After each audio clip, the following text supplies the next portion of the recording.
Patient दुरुस्त व्हायचं लांबच राहिला आणि हे असे प्रश्न निर्माण झाले की इथं पेशंटच बघा येणारेच पेशंट व्हायचं काम आहे. ही परिस्थिती आहे पोहरेगाव जिल्हा परिषद गटातील कोळगाव गावाच्या प्राथमिक आरोग्य केंद्राची. दवाखाना पावसाळ्यात अक्षरशः गळत आहे.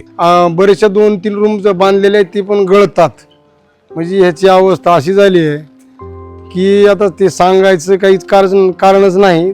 प्रसूतिगृहाची परिस्थिती सुद्धा नाजूक आहे.